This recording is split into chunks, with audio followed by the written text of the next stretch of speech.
So what am I practicing right now? What are the main things that I'm looking at for my game? Well, the number one thing is to try and stop at the top of my backswing any opportunity for the club to come forward like this.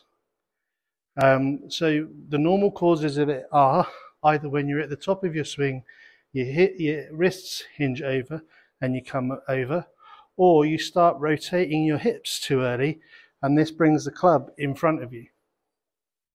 How the tips that I have picked up, when I get to the top of my swing, it's about pushing the weight further onto the front leg and having the feeling like you're coming in inside. The swing is coming in on this line here.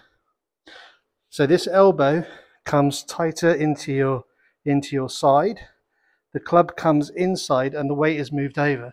This stops me then trying to rotate my hips and bringing the club forward and making this kind of club swing.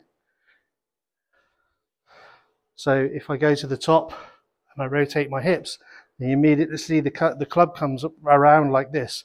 And when it comes around like that, you're coming out to in, chances are you're going to have a massive slice or a big shank. So to stop that, what I'm trying to work on is taking my club head up to the top of my swing and then feeling like I'm making this move here onto the front of my foot and then bringing the club head down on the inside rather than rotating my hips too early and it's swinging round. So I'm trying to keep almost my hips trying to passive as far as this kind of movement's concerned until I've at least started my downswing.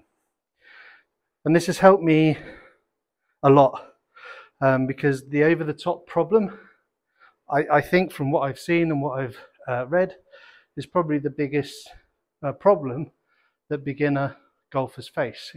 You feel like, you know, you're coming in with a really nice swing and it's really strong, but actually what you're doing looks something like this.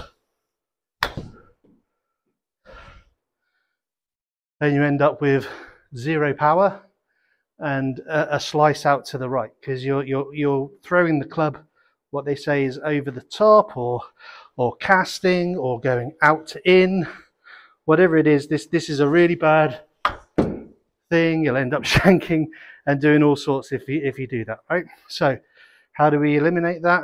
We eliminate that by having more control over the backswing.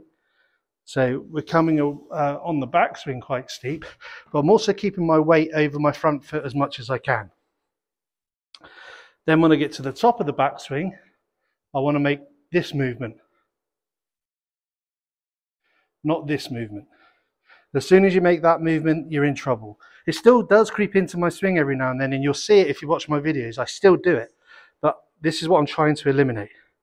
So I'm coming up and then in and trying to make that kind of feeling of movement. Hard to do it and talk about it at the same time.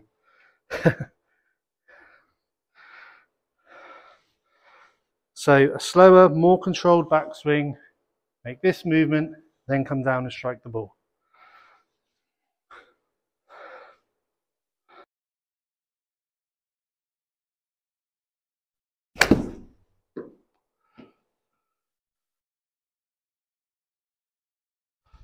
That's nice. You know, that's the shot shape that I don't know about you, but I'm really aiming for that. And then when I'm actually on the course, I line slightly differently. I don't align like I do here on the driving range. So I'd sooner see that shot shape than anything else. So if I'm getting that, I at least know that the over the top or the exaggerated over the top swing has been eliminated. And this will probably save you, I don't know, a ton of shots around.